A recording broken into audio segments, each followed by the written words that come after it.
Salut les amis cyclistes, alors je vous fais une petite vidéo aujourd'hui pour un petit récap des 3 premières étapes au Danemark sur le Tour de France 2022. Alors ça va aller vite, on va faire 3 points pour chaque étape. En général, de toute façon il ne s'est pas passé grand chose comme vous l'avez vu. Donc on attaque tout de suite par le prologue. Qu'est-ce que j'ai à dire? Pour moi il y a 3 points, les 3 points c'est que les Jumbo-Visma sont les principaux concurrents à Tadej Pogacar. On a vu des très bons chronos de Roglic et de Vingegaard. Et donc, il se place idéalement pour contester la suprématie du dernier maître du Tour de France. Pour le reste, on a eu à faire une étape un petit peu difficile par la pluie, rendue difficile par la pluie et très tendue. Les gens du classement général n'ont pas pris de risque forcément dans les virages et donc ça a donné quelques petits écarts, mais pas grand chose, 10, 15, 20 secondes.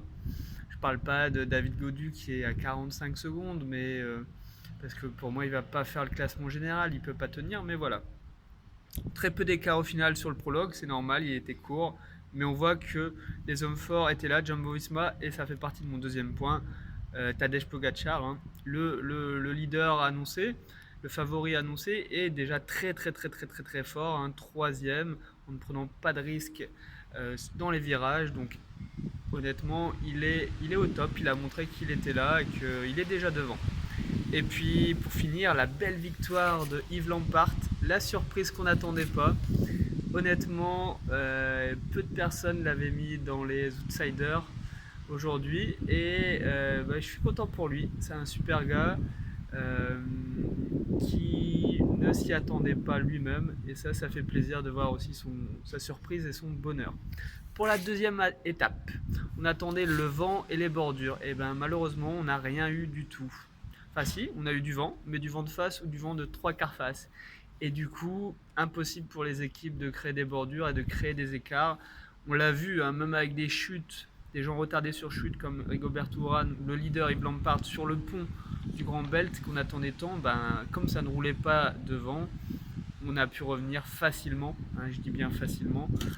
On peut boucher 45 secondes en 3-4 km, c'est que c'est facile. Et que devant, de toute façon, ça ne roulait pas. On a eu un super vainqueur, Fabio Jakobsen de la Quick-Step. Ça fait plaisir. Il était sur le Tour de France pour la première fois et il a gagné sa première étape. Donc, c'est clairement un super sprinter. On sait tous par où il est passé, une grosse chute, des mois d'arrêt. Il était entre la vie et la mort même. Donc ça fait plaisir pour lui. Et Van Aert prend le maillot par la même occasion grâce au bonif. Et ça aussi, ça fait plaisir, c'est mérité pour Wout Van Aert qui tourne autour depuis qu'il est sur le Tour de France. Il a le droit au maillot jaune et ça, c'est cool. Le dernier point, c'est l'échappée Kort Nielsen qui commence son show au Danemark. On verra que le lendemain, il a refait la même chose, voire encore mieux. Et donc, il a été chercher le maillot sur 3 petites côtes au Danemark. Et on a pu voir aussi, malheureusement, je dois le reconnaître, la faiblesse de l'équipe BNB, avec 2 coureurs, donc Pierre Roland et Cyril Barth, sur 4 dans l'échappée.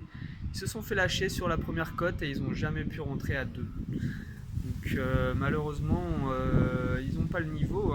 Je suis désolé de le dire, mais même si c'est pas une étape qui leur convenait, surtout à Pierre Roland, mais se faire décrocher sur la première bosse, c'est quand même un petit peu.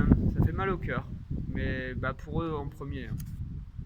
Et la deuxième étape, donc, enfin la troisième étape, c'est pas vrai, en fait, le prologue c'est la première étape, excusez-moi. Donc la troisième étape au Danemark, la dernière, on a eu affaire à un solo de Magnus Cort Nielsen.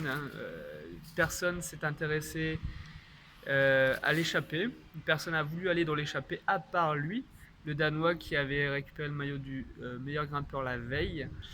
Et donc, il s'est fait son petit tour de popularité solo dans son pays.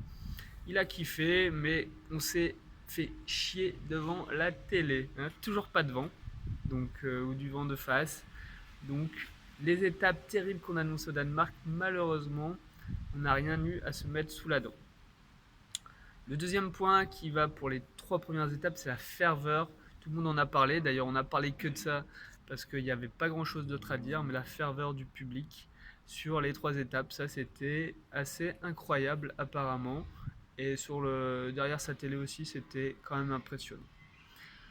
Et la victoire sur cette dernière étape, enfin cette 3e étape, la rédemption de Dylan Groenewegen, celui qui avait causé la chute de Jakobsen au Tour de Pologne, qui lui a écopé de 9 mois de suspension, interdit de courir, qui a eu du mal, beaucoup de mal d'ailleurs. C'est vraiment le retour à son vrai niveau, c'est aujourd'hui, parce qu'il ne faut pas oublier qu'avant cette chute, c'était le meilleur sprinter du monde. Il avait déjà gagné 4 étapes sur le Tour de France, il était énorme. Et en termes de puissance, il dégageait une puissance folle. Mais depuis cette chute, il avait eu du mal quand même à confirmer. Sur le critérium, dès qu'il y avait une petite bosse, il se faisait lâcher. Donc d'ailleurs, je pense que c'est toujours le cas, hein. Dès qu'il y aura une petite bosse, il va se faire lâcher. L'étape qui va de Dunkerque à Calais, il ne va pas arriver au bout dans le peloton. Mais là, il a su saisir sa chance et ben, ça fait quand même plaisir pour lui. On a vu son émotion à l'arrivée. Elle était sincère et il était hagard. Il avait les yeux dans le vide. Il savait pas quoi faire. Il était, à mon avis, tellement heureux de surpasser ces moments difficiles qu'il a dû vivre. Donc ça fait toujours plaisir quand on regarde des sportifs. Alors si vous avez aimé ma vidéo, n'hésitez pas à vous abonner à ma chaîne. On va suivre le Tour de France 2022 ensemble cette année. Et vous pouvez aussi rejoindre ma ligue Fantasy, la ligue officielle du Tour de France, pour jouer avec nos coureurs recrutés qui vont gagner des points, plus ou moins de points, avec un classement à la fin de la semaine et à la fin du Tour de France. Donc on se dit à bientôt et bon vélo, bon Tour de France. Je vous embrasse.